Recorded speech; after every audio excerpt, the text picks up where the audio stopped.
आज का सही फैसला ही भविष्य की मजबूत नींव तैयार करता है। 12वीं के बाद अगर सही स्ट्रीम में दाखिला नहीं लिया तो करियर में सफलता हासिल नहीं कर सकेंगे। इस समय छात्र असमंजस की स्थिति में रहते हैं। किसी भी तरह की उधेड़ बुन को दूर करने और सारे सवालों का जवाब देने के लिए Panipat institute of engineering and technology की ओर से हुड्डा सेक्टर 25 स्थित पाइट संस्कृति स्कूल में करियर काउंसलिंग इंटरेक्ट कार्यक्रम का आयोजन किया जा रहा है। अभिभावक और छात्र इस सेमिनार से जुड़ने के लिए 9480970001 पर कॉल कर सकते हैं। पाइट स्कूल में प्रेस वार्ता में कॉलेज के वाइस चेयरमैन राकेश तायल ने कहा कि करियर काउंसलिंग में सभी सवालों का जवाब मिलेगा। 10वीं से 12वीं तक के छात्र अपने अभिभावकों के साथ भाग ले सकते हैं। देश के टॉप एक्सपर्ट विषय को लेकर जागरूक करेंगे। मिलकर नए कल की सुनहरी राह बनाएंगे। दुनिया बहुत तेजी से बदल रही है, इसी के साथ बदलना होगा। कल सीबीएसई का रिजल्ट डिक्लेयर हुआ है और इससे पहले हरियाणा बोर्ड का भी रिजल्ट डिक्लेयर हुआ है और 10th एंड 12th दोनों के रिज़ल्ट आए और बहुत अच्छे रिज़ल्ट आए हैं। सबसे पहले सब स्टूडेंट्स को बहुत बहुत बधाई कि कोरोना का जो टाइम रहा और इन बच्चों ने काफ़ी फेस किया, क्योंकि ऑनलाइन ऑफलाइन दोनों चीज़ों का मिक्स रहा एजुकेशन के अंदर। और अब इनको एक नई जर्नी को स्टार्ट करना है और वो जो जर्नी होगी उसके अंदर उनको सेलेक्ट करना है कि किस तरीके से कोर्सेज सेलेक्ट किए जाएं, किन चीज़ों का आने वाले टाइम के अंदर रिक्वायरमेंट रहेगी। क्योंकि सबसे इम्पॉर्टेंट एस्पेक्ट जो है, जो कोरोना के बाद बहुत बदला, न्यू एजुकेशन पॉलिसी के बाद जो बहुत बदला, वो ये है कि आने वाले जो जॉब्स हैं वो पुराने जॉब्स जैसे नहीं रहने वाले। इसलिए हमें अपनी जो कंटेम्प्रेरी एजुकेशन की तरफ जो हम भागते हैं या जो हम अपने उससे बड़ों की सलाह लेते हैं कि हम क्या करें, और उन्होंने जो 20 साल पहले किए हुए हैं, अगर वही सलाह के ऊपर आप आगे बढ़ेंगे तो डेफिनेटली आप कहीं ना कहीं कुछ ना कुछ गलत करेंगे। तो इस चीज़ के लिए आपको चाहिए कि आप अच्छे जो लोग इन चीज़ों के लिए, इन चीज़ों के बारे में जानते हैं, जो नई एजुकेशन के जो अलग मायने जो निकल के आए हैं नई एजुकेशन पॉलिसी से, एजुकेशन 4.0 से, कि उनको क्या करना चाहिए, इमर्जिंग ट्रेंड्स क्या हैं, किन चीज़ों के ऊपर आने वाला विश्व जो है वो चलेगा और आपकी जो रिक्वायरमेंट हो।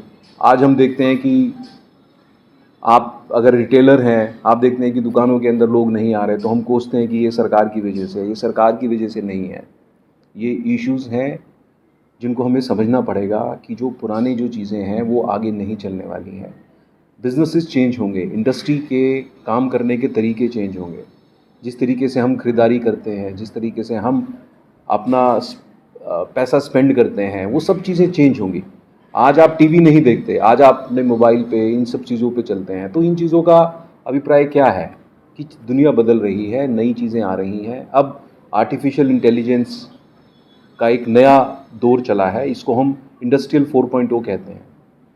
और जब ये औद्योगिक क्रांति हैं जिनके अलग सारे मायने बदले हैं इतने सालों से हैं। पहले औद्योगिक क्रांति पहले आई थी जिससे स्टीम इंजन और ग्रेट ब्रिटेन ने पूरी दुनिया पे राज किया था। फिर आपकी इलेक्ट्रिसिटी आई, उसके अंदर और यूरोपियन देश आगे निकल के आए, जापान ऊपर निकल के आया। फिर तीसरी औद्योगिक क्रांति आई जिसके अंदर कंप्यूटर्स आए, टेलीकम्युनिकेशंस आए, तो यूएस ऊपर निकल के आया। तो कोई भी एक देश पहले स्थान पर स्थिर नहीं रहा, ये चीज़ चेंज होती गई। अब जो चौथी औद्योगिक क्रांति है जो कि आपकी आर्टिफिशियल इंटेलिजेंस है, तो ये सारे मायने बदल देगी। तो इन मायनों को समझना हमें और क्या चीज़ लेनी चाहिए, तो हमारे पास कल जो 24 तारीख है संडे को पाइट संस्कृति स्कूल हुड्डा के अंदर हम कैरियर काउंसलिंग सेशन और इमर्जिंग ट्रेंड्स और उसकी किस तरीके से यूटिलिटी होगी, किस तरीके से हम किस तरीके से उसको लेके आगे चल सकते हैं। और आपके जो हमें भी इंडिया के अंदर सबसे जो प्रॉब्लम है वो है जॉब्स की, एम्प्लॉयमेंट की। और हम भागना चाहते हैं कि हम गवर्नमेंट की जॉब की तरफ चले जाएं, पर मैं आपको ये बताना चाहूँगा कि प्राइवेट जॉब्स के अंदर या प्राइवेट अगर वो आप अपना स्टार्टअप लगाते हो तो आप उनसे बहुत अच्छा कर सकते हो, क्योंकि इसके अंदर इतना गैप अवेलेबल है। इस गैप को आप प्रॉपर यूटिलाइज कर सकते हो। और जो हमारे प्रधानमंत्री जी का भी सपना है आत्मनिर्भर भारत बने और एक विश्व गुरु बने, तो ये तभी संभव है जब हम जो नई औद्योगिक क्रांति है इसको साथ लेके चलें।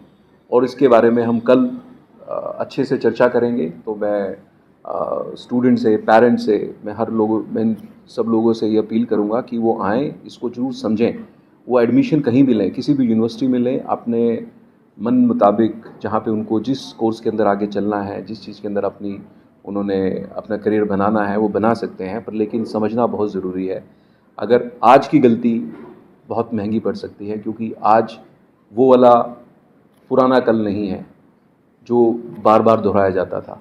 अब आपको एक नए कल की शुरुआत करनी है और उसके लिए आज ही मेहनत करनी पड़ेगी और आज ही फाइंड आउट करना पड़ेगा कि आपको क्या जानना चाहिए और किन चीज़ों से कहाँ तक जा सकते हैं। आप बच्चों को यही नहीं मालूम है कि इमर्जिंग ट्रेंड्स में और क्या क्या है, इनमें क्या क्या करना होता है, तो उन चीज़ों के बारे में अच्छी तरीके से जानकारी लें। पहले बहुत जल्दबाजी ना करें कि जाएं और किसी भी कोर्स में अपने आप को एनरोल कर लें।